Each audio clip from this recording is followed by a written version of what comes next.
Hello everyone, welcome to Okul. India के सबसे affordable learning platform में आप सभी लोगों का स्वागत है। आइए अपने इस कोर्स को आगे बढ़ाएंगे। That is India people and economy NCERT text book for geography class 12th। ठीक है, हम इस बुक को स्टार्ट कर चुके हैं और इस बुक के 4 चैप्टर जो है वो हम कंप्लीट कर चुके हैं।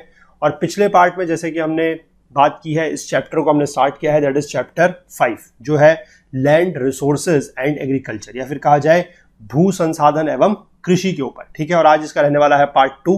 तो पिछले पार्ट में हम लोगों ने कुछ बात की थी लैंड यूज को लेकर कि लैंड यूज की अलग अलग कैटेगरीज क्या है, जैसे कि फॉरेस्ट है जो हमारे बैरन एंड वेस्टलैंड है, एग्रीकल्चर पर्पस के लिए यूज होती है, नॉन एग्रीकल्चरल यूजेस हैं, नेट सोन एरिया है। ये सारी कैटेगरीज मिलाकर हमने कुल 9 कैटेगरीज की बात की थी। और हमने ये भी देखा है कि किस तरीके से ये लैंड यूज चेंज जो है वो हुआ है। जैसे जैसे इकोनॉमिक एक्टिविटीज चेंज होती गई हैं, उसी के साथ साथ ये जो लैंड यूज है ये भी चेंज हुआ है।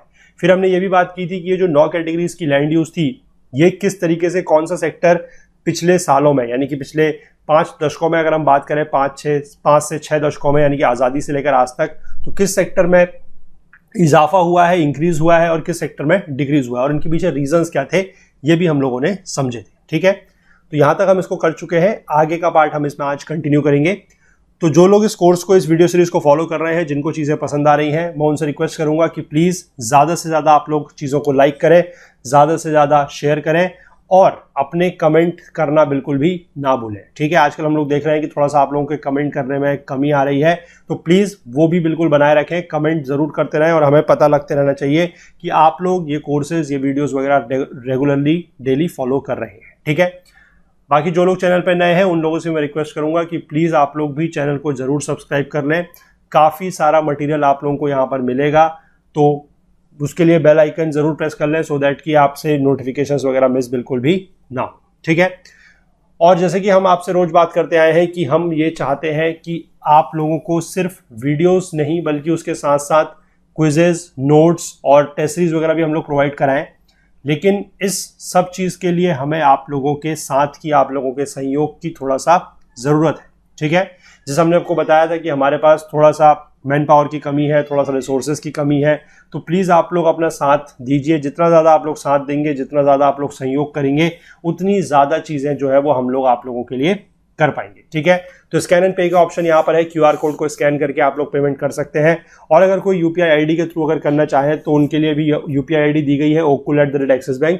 बाकी अगर कोई इंटरनेट बैंकिंग के माध्यम से या डेबिट कार्ड, क्रेडिट कार्ड के माध्यम से अगर पेमेंट करना चाहते हैं तो उनके लिए भी लिंक जो है वो नीचे डिस्क्रिप्शन बॉक्स में दिए गए हैं। ठीक है, बाकी एक सवाल हम आप लोगों से पिछले कुछ दिनों से ये भी पूछ रहे हैं कि ओकुल आपकी हेल्प जो है वो किस तरीके से कर रहा है, चाहे आप स्कूल के स्टूडेंट्स हैं, कॉलेज स्टूडेंट्स हैं, या फिर एग्जाम वगैरह की प्रिपरेशन कर रहे हैं कॉम्पिटिटिव लेवल की, तो इसको लेकर भी आप लोग अपना 50 से 100 शब्दों का एक writeup with your passport size photograph या फिर कोई भी एक डिसेंट सी फोटोग्राफ के साथ हमारी email ID that is okul.co@gmail.com पर जल्द से जल्द इसको भी आप लोग सेंड कर दीजिए, ताकि हम, हमारी जो वेबसाइट है उसका जो टेस्टिमोनियल सेक्शन होता है वहां पर हम इसको फीचर करेंगे और ये फिर उस वेबसाइट पर जितने भी लोग विजिट करेंगे आप लोगों को भी दिखाई देगा और बाकी और भी जो नए यूजर होंगे उन लोगों को भी पता लगेगा कि ये प्लेटफॉर्म जो है ओकुल जो है वो किस तरीके से लोगों की मदद कर रहा है। ठीक है, चलिए इन सब के बीच आगे बढ़ते हैं, स्टार्ट करते हैं आज का पार्ट, चलते हैं अपने बुक की तरफ।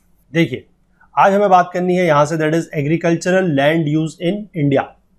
Land resource is more crucial to the livelihood of the people depending on agriculture, यानी कि ऐसे लोग जो कृषि पर निर्भर है, एग्रीकल्चर पर निर्भर है, डिपेंडेंट है, उनकी लाइवलीहुड के लिए या उनकी आजीविका के लिए जो लैंड रिसोर्स है वो ज्यादा क्रूशियल है। ठीक है, ज्यादा इंपॉर्टेंट है।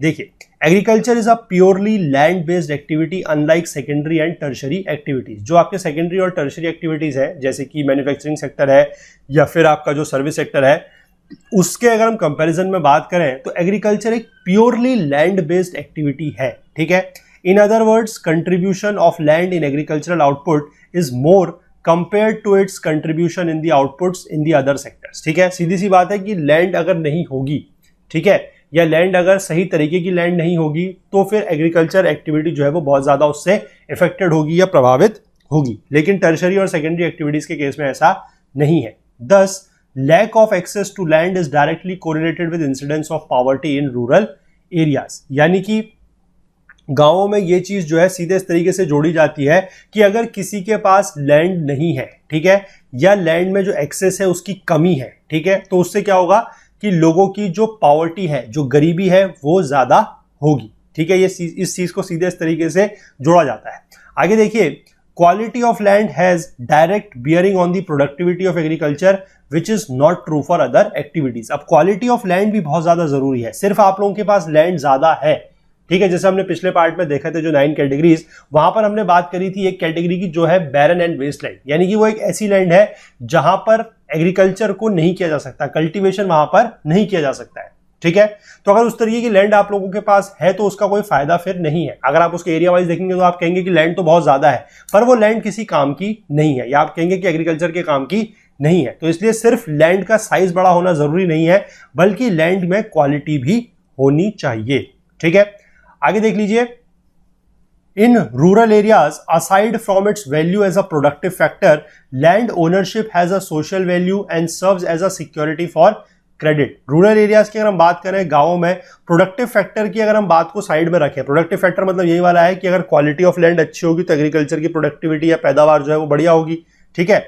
उसके साथ साथ जो लैंड ओनरशिप है, यानी कि लैंड का जो जमीन का जो मालिकाना हक है, उसका एक और फैक्टर भी है, उसकी एक सोशल वैल्यू होती है, ठीक है, उसकी सामाजिक वैल्यू भी होती है। And serves as a security for credit. Credit का मतलब है कि अगर उनको कहीं से लोन वगैरह चाहिए तो उसके लिए भी जो लैंड है वो एज अ सिक्योरिटी काम करती है, क्योंकि आप उसको एज अ गारंटी वगैरह के तौर पर बैंक में उसको जमा कर सकते हैं, लैंड के कागज वगैरह, तो उसके बदले में आपको बैंक जो है वो लोन दे सकता है। नेचुरल हजार्ड्स और life contingencies and also aids to the social status. तो इन सब चीजों में भी लैंड जो है वो अपना रोल प्ले करती है, ठीक है। आगे देख लीजिए, an estimation of the total stock of agricultural land resources, that is total cultivable land. आप यहां पर दो वर्ड अभी देखेंगे, एक है कल्टीवेबल और दूसरा है कल्टीवेटेड, ठीक है। कल्टीवेबल लैंड का मतलब है जिस पर कल्टीवेशन किया जा सकता है, कल्टीवेशन करने योग्य, दैट इज कल्टीवेबल, ठीक है। और कल्टीवेटेड लैंड का मतलब यह है जिसके ऊपर कृषि की जा रही है, जिसके ऊपर कल्टीवेशन किया जा रहा है, दैट इज कल्टीवेटेड। और कल्टीवेबल का मतलब यह है जिस पर कल्टीवेशन या कृषि जो है वो की जा सकती है, की जा रही है या नहीं की जा रही है, दैट्स अ डिफरेंट थिंग, पर की जा सकती है वो कल्टीवेबल है और की जा रही है वो कल्टीवेटेड है, ठीक है। ये बहुत इंपॉर्टेंट है, इन दोनों टर्म्स के बीच में डिफरेंस को आप बड़े अच्छे से समझ के चलिएगा, ठीक है। तो टोटल कल्टीवेबल लैंड, कल्टीवेबल लिखा गया है यहां पर, यानी कि जिस पर कल्टीवेशन किया जा सकता है। वो कैसे मिलेगा हमें? वो हमें मिलेगा by adding up the net sown area, all fallow lands and culturable wasteland, ठीक है। जो नेट सोन एरिया है जहां पर हमारी क्रॉप्स को उगाया जाता है, हार्वेस्ट किया जाता है, वो तो है ही है, साथ में जो फैलो लैंड है वो भी है, और कल्चरेबल वेस्टलैंड भी है, क्योंकि कल्चरेबल वेस्टलैंड ऐसी है कि जिसपे कल्टीवेशन किया जा सकता है, ठीक है। अब आगे अगले पेज पे एक टेबल दी गई है 5.1, वहां पर यह लिखा गया है, देखिए पहले देख लेते हैं यहां पर क्या है कि there has been a marginal decline in the available total stock of cultivable land as a percentage of total reporting area. हमने पिछली बार बात की थी कि टोटल एरिया अलग होता है, ठीक है, और टोटल रिपोर्टिंग एरिया अलग होता है। रिपोर्टिंग एरिया बेसिकली वो होता है जो रिकॉर्ड्स वगैरह में होता है, ठीक है। तो टोटल रिपोर्टिंग एरिया के अगर हम परसेंटेज की बात करें तो जो total stock of cultivable land है, ठीक है, कल्टीवेबल, फिर से वर्ड है कल्टीवेबल, जो कल्टीवेबल लैंड है वो कम हो रही है, वहां पर मार्जिनल डिक्लाइन हुआ है। ये देखिए, इसको हम यहां पर देखते हैं, ये देखिए यहां पर दिया गया है रिपोर्टिंग एरिया के टर्म्स में, और 1950-51 और 2014-15 का यहां पर डेटा कंपेयर किया गया है। तो टोटल कल्टीवेबल लैंड जो है वो 59.5 थी और यहां पर 58 हो गई, यानी कि थोड़ा सा क्या हुआ है, कमी आई है, ठीक है। इसके बाद अगली लाइन लिखी गई है कि there has been a greater decline of cultivated land in spite of a corresponding decline of cultivable wasteland, ठीक है। ये पहली बात तो यहां पर इस चीज को आप सही कर लीजिए, जो चीज मैं समझ पाया हूं ये वर्ड यहां पर गलत है, ठीक है। अगर किसी को लगता है कि ये वर्ड यहां पर सही है तो प्लीज आप मोस्ट वेलकम है, उस चीज को बताइएगा और थोड़ा सा उसको आप लोग डिफेंड भी कीजिएगा, मतलब प्रूव भी कीजिएगा कि आप कैसे कह रहे हैं सही है, ठीक है। मेरे हिसाब से ये वर्ड यहां पर कल्टीवेटेड ना होते हुए ये वर्ड यहां पर होना चाहिए कल्टीवेबल, ठीक है। तो यहां पर स्टेटमेंट ये बनेगा कि there has been a greater decline of cultivated land in spite of a corresponding decline of cultivable wasteland. तो देखिए यहाँ पर कल्टिवेबल वेस्टलैंड जो है या कल्चरल वेस्टलैंड जो है वो थोड़ा सा कम हुई है, यहाँ पर 8% है और यहाँ पर हो गई है 4%, ठीक है। और जो कल्टिवेबल लैंड है वो 49.5 से 58% पे आई है। अब कल्चरेबल वेस्टलैंड का मतलब क्या है कि ऐसी लैंड जिसका अभी हम यूज नहीं कर रहे हैं कल्टीवेशन के लिए, लेकिन किया जा सकता है। अब ये लैंड अगर कम हो रही है तो इसका मतलब क्या है कि इसको हमने कृषि में तो यूज नहीं किया है, क्योंकि अगर हमने इसको कल्टीवेशन के लिए यूज किया होता तो यहां पर ये परसेंटेज जो है ये कम नहीं होना चाहिए था। तो ये कल्चरेबल वेस्टलैंड कम होने का मतलब है कि अब वो वेस्टलैंड नहीं है, उसका यूज किसी ना किसी पर्पस के लिए किया जा रहा है, लेकिन वो इसका मतलब है कि पर्पस उसका यहां पर फुलफिल नहीं हो रहा है। अदरवाइज ये जो कल्टीवेबल लैंड था वो बढ़ जाना चाहिए था, ठीक है। मतलब वो कन्वर्ट यहां नहीं हुई है, वो बाकी किसी और रीजन में कन्वर्ट हुई है, ठीक है। तो इसी डिस्कशन से हमारे को एक बात क्लियर होती है, वो ये है कि the scope for bringing in additional land under the net sown area in India is limited. कि जो नेट सोन एरिया है उसके अंडर में हम लैंड जो है वो बहुत ज्यादा एज सच नहीं बढ़ा सकते हैं, ठीक है। There is thus an urgent need to evolve and adopt land saving technologies. हमें कुछ लैंड सेविंग टेक्नोलॉजीज को इवॉल्व करना पड़ेगा और अडॉप्ट करना पड़ेगा, इसकी एक बहुत अर्जेंट नीड है। और ये जो टेक्नोलॉजीज हैं ये दो हेड्स के अंदर क्लासिफाई की जा सकती है। पहला है those which raise the yield of any particular crop per unit area of land, ठीक है। पहला तो ये है कि ऐसी इस तरीके की टेक्नोलॉजी हो जो किसी पर्टिकुलर क्रॉप की क्या बढ़ाए, यील्ड बढ़ाए। यील्ड का मतलब है पैदावार, ठीक है। किसी पर्टिकुलर क्रॉप ग्रोन जो कर रही है किसी पर यूनिट एरिया में उसकी पैदावार को बढ़ाए, यील्ड को बढ़ाए। पहला तो तरीका ये है। या फिर दूसरी टेक्नोलॉजी जो हो सकती है, जो दूसरा हेड है उसका, वो ये है कि those which increase the total output पर unit area of land from all crops grown over one agriculture year by increasing the land use intensity, ठीक है। यानी कि पहला तो यह है कि एक क्रॉप, किसी पर्टिकुलर क्रॉप की यील्ड या पैदावार को बढ़ाया जाए, एक तरीका यह है। दूसरा यह है कि जितने भी एरिया में, मतलब एक पर्टिकुलर एरिया में जितनी भी क्रॉप्स उगाई जा रही हैं, ऑल क्रॉप्स ग्रोन, ठीक है, एक साल के अंदर, यानी कि एक एग्रीकल्चरल ईयर में, एक कृषि वर्ष में जितनी भी क्रॉप्स वहां पर उगाई जा रही हैं उनका जो टोटल आउटपुट है पर यूनिट एरिया उसको बढ़ाया जाए। ये दूसरा तरीका है, ठीक है। और ये दूसरा तरीका जो है इसी को बोला जाता है increasing your land use intensity, कि लैंड यूज इंटेंसिटी या क्रॉपिंग इंटेंसिटी को बढ़ाना, ठीक है। और दूसरे वाले का फायदा क्या है, देखिए, the advantage of the latter kind of technology is that along with increasing output from limited land, क्योंकि लैंड लिमिटेड है, हम बात कर रहे हैं कि उसमें से टोटल आउटपुट बढ़ना चाहिए, ठीक है। जो कुल पैदावार है अगर वो बढ़ रही है, पहला तो ये फायदा है। और दूसरा ये है it also increases the demand of labour significantly, वो लेबर की डिमांड को भी बढ़ा देगी। और इंडिया जैसी कंट्री में जहां पर लैंड की कमी है और जो पॉपुलेशन बहुत ज्यादा है, लेबर की जो पॉपुलेशन है वो बहुत ज्यादा है, वहां पर हाई क्रॉपिंग इंटेंसिटी जो है वो डिजायरेबल है, not only for fuller utilization of land resources but also for reducing unemployment in the rural economy. तो बेसिकली क्रॉपिंग इंटेंसिटी या लैंड यूज इंटेंसिटी को बढ़ाने से क्या होगा, दो फायदे होंगे। पहला तो क्रॉप की पैदावार बढ़ेगी, ओवरऑल उस एरिया में से जितनी क्रॉप पहले उग रही थी, अगर हम क्रॉप इंटेंसिटी को बढ़ाते हैं तो वो पैदावार बढ़ जाएगी, आउटपुट बढ़ जाएगा। और दूसरी चीज ये है कि ज्यादा से ज्यादा लेबर की उसमें जरूरत पड़ेगी, तो गांव के क्षेत्र में जो रूरल एरियाज है वहां पर बेरोजगारी या अनएम्प्लॉयमेंट भी जो है वो कम होगा, ठीक है। अब देखिए यहां पर क्रॉपिंग इंटेंसिटी का एक फॉर्मूला दिया गया है। Cropping intensity is percentage is given as GCA over NSA into 100।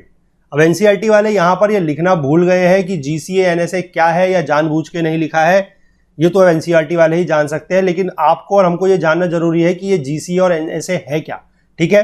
GCA का मतलब है ग्रॉस क्रॉप्ड एरिया, ठीक है, ग्रॉस क्रॉप्ड एरिया। और NSA का मतलब है नेट सोन एरिया, ठीक है, इसको नोट डाउन कर लीजिएगा, नेट सोन एरिया और ग्रॉस क्रॉप्ड एरिया इनटू 100। इसका मतलब क्या है, देखिए क्रॉपिंग इंटेंसिटी बढ़ाने का मतलब क्या है। सपोज कीजिए कोई एक किसान है, ठीक है, एग्जांपल के तौर पर मैं आपको बता रहा हूं, कोई एक किसान है, उसके पास मान लीजिए 5 हेक्टेयर की लैंड है, ठीक है।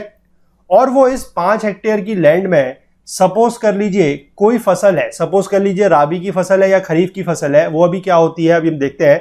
सपोज करिए आप सीजन वाइज ले लीजिए, चलिए फिलहाल आपको राबी खरीफ नहीं पता है, कोई बात नहीं, आप सीजन वाइज ले लीजिए, सीजन 1 एंड सीजन 2, ठीक है। साल में 2 सीजन होते हैं, सीजन 1 सीजन 2 आप मान लीजिए इस तरीके से। तो मान लीजिए वो सीजन 1 में इस लैंड पर क्या कर रहा है, सीजन 1 में वो यहां पर 100 किलो की पैदावार कर रहा है किसी फसल की, ठीक है, और सीजन 2 में वो पैदावार नहीं कर रहा है। सीजन 2 में वो पैदावार किसी चीज की नहीं कर रहा है, उसकी जो जमीन है वो खाली है। मान लीजिए कि उसके पास इरिगेशन फैसिलिटीज नहीं है या कुछ भी नहीं है, तो वो दूसरे सीजन में पैदावार नहीं कर सकता। तो इससे क्या होगा, जो क्रॉपिंग इंटेंसिटी है वो कितनी होगी, उसके पास जो लैंड है, या हम बात करते हैं कि नेट सोन एरिया कितना है, 5 हेक्टेयर का है, और वो 5 हेक्टेयर में क्या कर रहा है, 5 हेक्टेयर ही उसने एक बार में यूज किया है, ठीक है। तो यानी कि जो उसका क्रॉपिंग इंटेंसिटी होगी वो कितना हो जाएगा, जो ग्रॉस क्रॉप्ड एरिया है वो 5 हेक्टेयर ही है, उसने एक ही बार क्रॉपिंग की है, और नेट सोन एरिया भी 5 है, इंटू 100 आप इसको करेंगे तो दिस विल बी योर 100%, ठीक है, ये 100% हो जाएगा।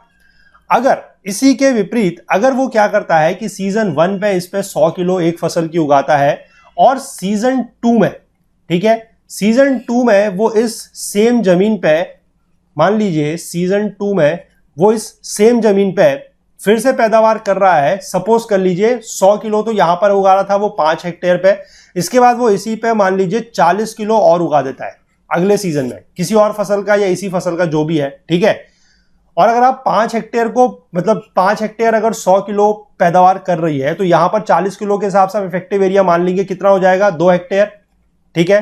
तो अब जो इसका ग्रॉस क्रॉप्ड एरिया है वो कितना हो जाएगा, जमीन तो 5 हेक्टेयर की है, ध्यान रखिएगा, net sown area will be always 5 hectare only, लेकिन जो ग्रॉस क्रॉप्ड एरिया है उसने 2 सीजन में इस जमीन का यूज किया है, तो वो हो जाएगा 5 + 2 7, ठीक है। तो इस केस में जो इसका सीआई है, दैट इज क्रॉपिंग इंटेंसिटी है, वो 7/5 × 100 हो जाएगी, ठीक है, और 7/5 × 100 हो जाएगा आपका 140%, ठीक है। तो क्रॉपिंग इंटेंसिटी बढ़ गई, इससे 2 फायदे हुए हैं कि एक तो ये पैदावार बढ़ गई, आप देख सकते हैं कि पहले पैदावार कितनी हो रही थी, सिर्फ 100 किलो की, अब कितनी हो रही है, 100 और 40, यानी कि 140 किलो की, पहला तो आउटपुट बढ़ गया।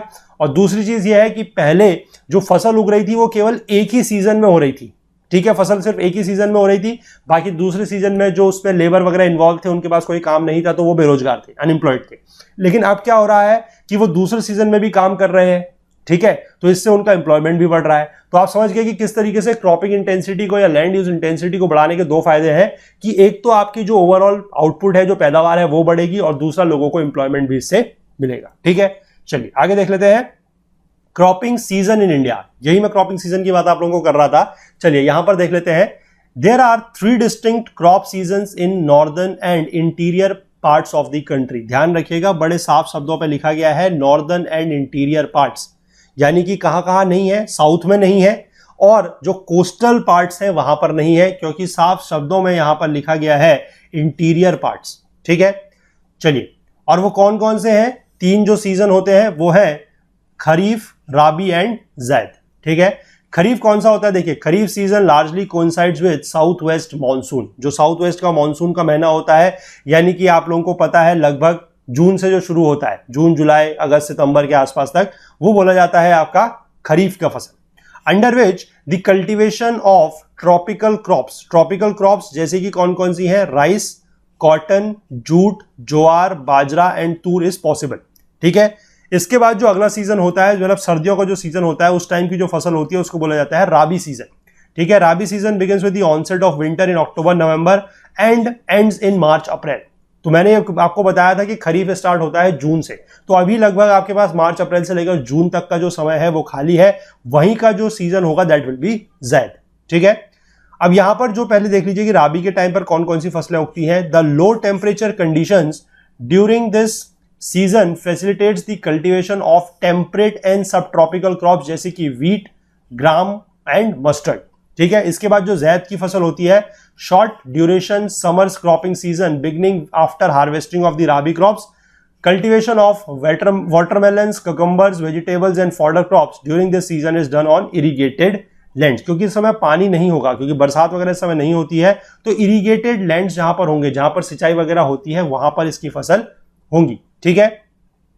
लेकिन यहां पर देखिए एक चीज साफ लिखी गई है कि however this type of distinction in the cropping season does not exist in southern part of India. Southern part of India में क्यों नहीं होता है, क्योंकि वहां पर जो टेम्परेचर है वो सालाना गर्म ही रहता है, high enough to grow tropical crops during any period in the year provided the soil moisture is available. अगर सॉइल मॉइस्चर अवेलेबल है तो वहां पर तीनों साल में, मतलब साल के तीनों सीजन में जो ट्रॉपिकल क्रॉप्स हैं, यानी कि आपकी राइस है, और हमने यहां पर देखा राइस, कॉटन, जूट, ज्वार, बाजरा, तूर, ये हमेशा वहां पर उगाई जा सकती है। ठीक है।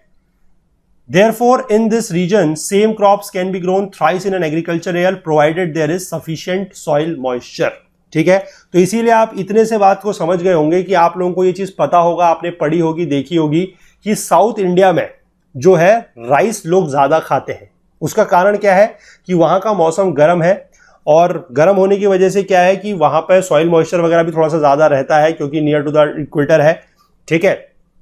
तो इससे क्या है कि वहां पर राइस की पैदावार जो है वो ज्यादा है, because rice is a tropical crop, या फिर आप कह सकते हैं इट्स अ खरीफ क्रॉप। ठीक है। उसके लिए मॉइस्चर की ज्यादा जरूरत होती है, पानी की ज्यादा जरूरत होती है, और गर्मी के सीजन की जरूरत होती है। ठीक है। तो इसलिए वहां पर राइस ज्यादा उगता है, और इसीलिए वहां के लोग जो है वो राइस को ज्यादा खाते हैं या ज्यादा प्रेफर करते हैं। सिमिलरली फॉर कोस्टल रीजन्स की अगर हम बात करें, जैसे कि हमारा बंगाल वगैरह है, वहां पर भी राइस जो है वो ज्यादा ही उगता है और ज्यादा ही खाया जाता है। ठीक है। आगे देख लेते हैं types of farming. On the basis of main source of moisture for the crops, the farming can be classified as irrigated and rain-fed. ठीक है, कि source of moisture क्या है। इसी तरीके से फार्मिंग को दो पार्ट में डिवाइड कर देते हैं। एक तो है इरिगेटेड। इरिगेटेड का मतलब है कि जिसमें सिंचाई करी जाएगी, और दूसरा है रेन-फेड, यानी कि जिसमें जो पानी है वो कहां से आएगा, बारिश से आएगा या रेन से आएगा। There is a difference in the nature of irrigated farming as well as based on the objective of irrigation, that is protective और प्रोडक्टिव। ठीक है। कि जो इरिगेटेड फार्मिंग है उसका नेचर भी अलग अलग होता है, और वो दो टाइप के ऑब्जेक्टिव्स उसके हैं, एक तो है प्रोटेक्टिव और दूसरा है प्रोडक्टिव। ठीक है। हम इसको देखते हैं। पहले आप थोड़ा सा नीचे ये टेबल एक बार देख लीजिए, इस पर नजर आप डाल सकते हैं कि खरीफ का जो सीजन है वो जून से सितंबर है। इसमें फसलें जो है वो कौन कौन सी उगती है। नॉर्थ इंडिया में देख लीजिए राइस, कॉटन, ज्वार, मेज, बाजरा और तूर। सदर्न स्टेट्स में देखिए राइस, मेज, रागी, ज्वार, ग्राउंडनट है। राबी की जो फसल है, यानी कि जो सर्दियों का टाइम होता है, वहां पर नॉर्थ इंडिया में पाया जाता है wheat, gram, rapeseed and mustard and barley. ठीक है। और साउथ में आप फिर से देख रहे हैं कि राइस है, मेज है, रागी है, ग्राउंडनट, ज्वार, ये लगभग कॉमन है। ठीक है। जायद की जो फसल है उसमें नॉर्थ इंडिया में हो रहा है वेजिटेबल, फ्रूट्स एंड फॉडर, और यहां पर आप देख लीजिए फिर से राइस, वेजिटेबल्स एंड फॉडर, यानी कि इसमें राइस देख लीजिए आप तीनों जगह पे कॉमन है। ठीक है। तो इसी से आप समझ सकते हैं कि साउथ इंडिया में राइस की पैदावार जो है वो ज्यादा है और कंजम्पशन भी इसीलिए ज्यादा है। ठीक है। हम यहां पर बात कर रहे हैं कि जो इरिगेटेड फार्मिंग है उसके दो ऑब्जेक्टिव्स हैं, पहला है प्रोटेक्टिव और दूसरा है प्रोडक्टिव। ठीक है। देखिए, the objective of protective irrigation is to protect the crops from adverse effects of soil moisture deficiency, which often means that irrigation acts as supplementary source of water over and above the rainfall. Protective का मतलब यह है कि फसलों को इस तरीके के सॉइल मॉइस्चर डेफिशिएंसी से बचाना है। ठीक है। सॉइल मॉइस्चर डेफिशिएंसी, या आप कह सकते हैं कि जो जमीन में जो मिट्टी है उसमें जो आर्द्रता की कमी हो जाएगी उससे बचाना है। और इसीलिए क्या है कि जो इरिगेशन है वो काम करेगी as a supplementary to the source of water above the rainfall, यानी कि जितना रेनफॉल से ज्यादा, मतलब रेनफॉल के अलावा जो पानी की जरूरत पड़ेगी उसके लिए इरिगेशन की जा रही है। That is your protective farming. ठीक है। The strategy to this kind of irrigation is to provide soil moisture to maximum possible area. इसमें क्या है कि जो सॉइल मॉइस्चर है उसको मैक्सिमम पॉसिबल एरिया तक पहुंचाना इसका एक मेन स्ट्रेटेजी रहती है प्रोटेक्टिव फार्मिंग के अंडर में, ध्यान रखिएगा। ठीक है। दूसरा है productive irrigation. Productive irrigation is meant to provide sufficient soil moisture in the cropping season to achieve high productivity. Basically ये क्या है कि प्रोडक्टिव, या वर्ड भी दिया गया है प्रोडक्टिव इरिगेशन है। इसका मतलब क्या है कि प्रोडक्शन में पानी की कमी एज सच कोई नहीं है, लेकिन हम ज्यादा पानी इसलिए दे रहे हैं ताकि जो प्रोडक्टिविटी है वो बढ़ जाए। In such irrigation the water input per unit area of cultivated land is higher than protective irrigation. ये तो ऑब्वियस सी बात है। प्रोटेक्टिव में तो क्या है कि हम सॉइल मॉइस्चर की डेफिशिएंसी से फसल को बचाने के लिए पानी डाल रहे हैं। ठीक है। तब इरिगेशन कर रहे हैं। लेकिन यहां पर क्या है कि पानी हमारे पास ऐसा नहीं है कि कमी है, पानी हमारे पास है, लेकिन हम प्रोडक्टिविटी बढ़ाना चाहते हैं, पैदावार बढ़ाना चाहते हैं, इसलिए ज्यादा पानी यहां पर हम यूज कर रहे हैं। ठीक है। अगला है rain fade farming is further classified on the basis of adequacy of soil moisture during cropping season into dry land and wetland farming. जो रेन फेड फार्मिंग है वो भी हमारे दो टाइप की है, एक है ड्राई लैंड और दूसरी है wetland. In India, the dry land farming is largely confined to the regions having annual rainfall less than 75 centimetre, यानी कि जहां पर जो एनुअल रेनफॉल है, जो सालाना वर्षा है, वो 75 सेंटीमीटर से कम होती है, वहां पर हमारी पाई जाती है ड्राई लैंड फार्मिंग। ठीक है, these regions grow hardy and drought resistant crop, जैसे कि रागी है, बाजरा, मूंग, ग्राम एंड ग्वार। ठीक है, ग्वार एक फॉडर क्रॉप होती है, ये यहां पर उगती है। And practice various measures of soil moisture conservation and rain water harvesting, क्योंकि यहां पर पानी कम है तो इसलिए सॉइल मॉइस्चर को कंजर्व करते हैं, और रेन वाटर हार्वेस्टिंग जो है कि बारिश का जो पानी आता है उससे भी हार्वेस्टिंग की जाती है। ठीक है, ये यहां पर ड्राई लैंड फार्मिंग के रीजन्स में प्रैक्टिस किया जाता है। इसके बाद जो वेटलैंड फार्मिंग है, यहां पर क्या है कि rainfall is in excess of soil moisture requirement of plants during any rainy season, यानी कि जो रेनफॉल है, जितना हमारी सॉइल को मॉइस्चर की जरूरत है, ठीक है, उससे ज्यादा यहां पर पानी जो है वो अवेलेबल है। सच रीजन्स में face floods and soil erosion hazards. अब यहां पर पानी ज्यादा है तो यहां पर क्या आएगा, बाढ़ आएगी, और फ्लड जो सॉइल इरोजन है वो भी यहां पर होगा। तो these areas grow various water intensive crops, यानी कि ऐसी क्रॉप्स जिनको पानी की ज्यादा जरूरत होती है, जैसे कि rice, jute and sugarcane. And practice aquaculture in fresh water bodies. Aquaculture is basically आपका एक वाटर में जो आप एक्टिविटीज करते हैं, जैसे कि आप फिशरीज कर सकते हैं, या फिर आप जो प्लांट एक्वेटिक प्लांट्स वगैरह हैं वो उगा सकते हैं, that is all together known as aquaculture. ठीक है, चलिए इसके बाद हम बात कर लेते हैं फूड ग्रेन्स की। फूड ग्रेन्स मतलब जो हमारे खाद्य पदार्थ होते हैं उनको लेकर। The importance of food grains in Indian agricultural economy may be gauged from the fact that these crops occupy about 2/3 of total cropped area in the country। पूरे के पूरे देश का जितना क्रॉप्ड एरिया है उसके 2/3 भाग में ये जो फूड ग्रेन्स है यही उगाए जाते हैं। ठीक है, food grains are dominant crops in all parts of the country whether they have subsistence और कॉमर्शियल एग्रीकल्चरल इकोनॉमी। डिपेंड करता है कि वहां पर चाहे सबसिस्टेंस एग्रीकल्चर है चाहे कॉमर्शियल एग्रीकल्चर है। सबसिस्टेंस का मतलब होता है जो अपने, मतलब अगर कोई किसान है वो अपने लिए ही सिर्फ फसल उगा रहा है, मतलब अपने खाने के लिए, अपने परिवार के खाने के लिए, तो उसको बोला जाता है सबसिस्टेंस एग्रीकल्चर। ठीक है, और कॉमर्शियल का मतलब है कि वो बेचने के लिए अगर उगा रहा है। तो फूड क्रॉप्स या फूड ग्रेन्स का ऐसा है कि वो देश के हर भाग में लगभग पाया जाता है, चाहे वहां पर सबसिस्टेंस एग्रीकल्चर प्रैक्टिस किया जा रहा हो या फिर कॉमर्शियल एग्रीकल्चर प्रैक्टिस किया जा रहा हो। ठीक है, on the basis of structure of grain the food grains are classified as cereals and pulses. ठीक है, जो फूड ग्रेन्स है उनको दो तरीके से क्लासिफाई किया जाता है, एक तो है सीरियल्स यानी कि जो अनाज है वो, और दूसरा है पल्सेस यानी कि दालें। ठीक है, तो आज हम थोड़ा सा सीरियल्स के बारे में बात करेंगे, एक सीरियल्स के बारे में बात करेंगे आज हम, बाकी हम इसको अगले पार्ट में देखेंगे। ठीक है, सीरियल्स पहले हम बात कर लेते हैं। The cereals occupy about 54% of the total cropped area in India. ध्यान रखेंगे 54% जो है वो सीरियल्स है, अनाज है। The country produces about 11% cereals of the world and rank third in the production after China and USA। ठीक है, पूरे के पूरे विश्व का जो सीरियल प्रोडक्शन है उसका 11% इंडिया में होता है, और इंडिया की जो रैंक है वो नंबर 3 है। सबसे नंबर 1 पे चाइना है, फिर यूएसए है और फिर इंडिया है। ठीक है, India produces a variety of cereals. यहां पर क्या क्या उगता है देखिए, क्लासिफाइड एज फाइन ग्रेन्स। कुछ तो फाइन ग्रेन्स है जैसे कि राइस मतलब चावल, व्हीट मतलब गेहूं। ठीक है, एंड कोर्स ग्रेन्स, कुछ कोर्स ग्रेन्स भी होती है जैसे कि ज्वार, बाजरा, मेज, रागी। ठीक है, account of important cereals have been given in the following paragraphs. ठीक है, तो इसको अब हम लोग क्या है कि थोड़ा सा अलग तरीके से देखेंगे, क्योंकि मैप वगैरह भी हमने साथ में देखना है कि कहां पर क्या चीज उग रही है, तो इसको हम वहां पर से देखते हैं। ठीक है, आइए देखिए, पहले थोड़ा सा आप लोग ये देख लीजिए एक बार किस तरीके से चीजें दिखती हैं। बाकी आपको राइस क्या है, व्हीट क्या है और मेज क्या है ये तो जनरली पता होगा। अगर इनके बारे में थोड़ा सा कंफ्यूजन है तो आप यहां से देख सकते हैं, ये है ज्वार। ज्वार को इंग्लिश में बोला जाता है सोरगम। ठीक है, दिस इज योर बाजरा। बाजरा इस तरीके का दिखाई देता है। बाजरा को इंग्लिश में बोला जाता है पर्ल मिलेट। ये मिलेट की ही प्रजाति है एक, जिसको बोला जाता है पर्ल मिलेट। और ये है रागी। रागी को इंग्लिश में बोला जाता है फिंगर मिलेट। ठीक है, ये थोड़ा सा मैंने आप लोगों को दिखाने की कोशिश की है ताकि अगर आप कभी इस तरीके के जो ये सीरियल्स हैं इनको देखें तो आप लोगों को देख के पता लग जाए कि ये क्या है। ठीक है, ज्वार, बाजरा एंड रागी। ठीक, चलिए, हेल्थ बेनिफिट्स इन सभी के काफी अच्छे होते हैं। ठीक है, अब हम बात करेंगे जो मैं बात कर रहा था आपसे राइस की। ठीक है, देखिए ये मैप भी मैंने साथ के साथ रखा है ताकि हम यहाँ पर चीजें जो है वो देखते जाएंगे। यहाँ पर साहब एक चीज फिलहाल नोट डाउन कर सकते हैं कि जो डार्क एरिया है वो मेजर एरिया है और जो लाइट एरिया है वो माइनर एरिया है। ठीक है, देखिए rice is a staple food for the overwhelming majority of population in India, यानी कि ज्यादा पॉपुलेशन की जो आपका स्टेपल फूड है वो राइस है। ठीक है, though it is considered to be a crop of tropical humid areas, it has about 3000 varieties which are grown in different agroclimatic conditions या रीजन्स। ठीक है, हमने बात की थी कि ये जनरली कहां पर पाया जाता है, जो साउथ का पार्ट है वहां पर, क्योंकि ये ट्रॉपिकल ह्यूमिड एरिया में पाई जाने वाली क्रॉप है। लेकिन फिर भी इंडिया में अगर हम बात करें तो अलग अलग एग्रोक्लाइमेटिक रीजन्स में या कंडीशंस में 3000 वैरायटी ऑफ राइस जो है वो पाई जाती हैं। These are successfully grown from sea level, यानी कि सी लेवल से लेकर 2000 मीटर की ऊंचाई के एल्टीट्यूड तक ये पाई जाती है। ठीक है, and from humid areas in eastern India to dry but irrigated areas of Punjab, Haryana, western UP and northern Rajasthan.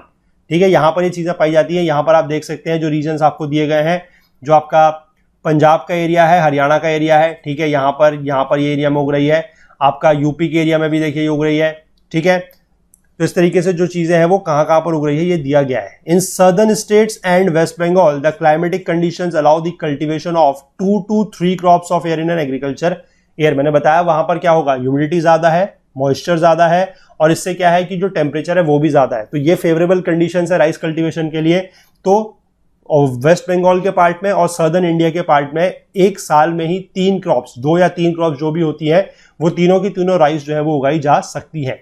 Waste Bengal में 3 जो क्रॉप्स हैं राइस की वो है ओस, अमन और बोरो। ठीक है, आप लोगों से सवाल कभी पूछा जा सकता है कि ओस, अमन और बोरो क्या है, तो ध्यान रखिएगा ये 3 राइस की क्रॉप्स है जो कहां उगाई जाती है, वेस्ट बंगाल में। But in Himalayas and north western parts of the country it is grown as a kharif crop during south west monsoon season. ठीक है, तो इन एरियाज में यानी कि बंगाल है या साउथ इंडिया है, वहां पर तो 2 या 3 क्रॉप उगाई जा सकती हैं। लेकिन जो नॉर्थ वेस्टर्न पार्ट है या जो हिमालय का पार्ट है वहां पर भी ये पाई जाती है, लेकिन वहां पर इसको हम खरीफ क्रॉप की तरह उगाते हैं। इसको हम हर सीजन में नहीं उगा सकते। क्यों? क्योंकि इस सीजन में क्या होता है कि साउथ वेस्ट मानसून सीजन होता है, हम लोगों ने पढ़ा है। और साउथ वेस्ट मानसून सीजन होने की वजह से क्या है कि पानी ज्यादा होता है, और राइस आपको पता है एक वाटर इंटेंसिव क्रॉप है, इसके लिए पानी की ज्यादा जरूरत पड़ती है। इसलिए इन रीजन्स में यानी कि जहां पर मॉइस्चर वगैरह की कमी है वहां पर ये खरीफ क्रॉप की तरह उगाई जाती है, और बाकी जगहों पर जनरली ये उगाई जाती है थ्रू आउट द ईयर। ठीक है, इसके बाद थोड़ा सा इसी के बारे में और दिया गया है कि India contributes 21.6% of rice production in the world. जो पूरे के पूरे विश्व का राइस का प्रोडक्शन है उसमें से 21.6%, यानी कि आप कह सकते हैं कि 1/5 भाग से ज्यादा, ठीक है, 1/5 से ज्यादा जो है वो इंडिया में ही प्रोडक्शन होता है। और इंडिया की जो रैंक है वो सेकंड है after China in 2016। About 1/4 of the total cropped area in the country is under rice cultivation। 1/4 जो एरिया है वो राइस कल्टीवेशन के अंडर में ही है। Waste Bengal, Uttar Pradesh and Punjab are the leading rice producing states in the country.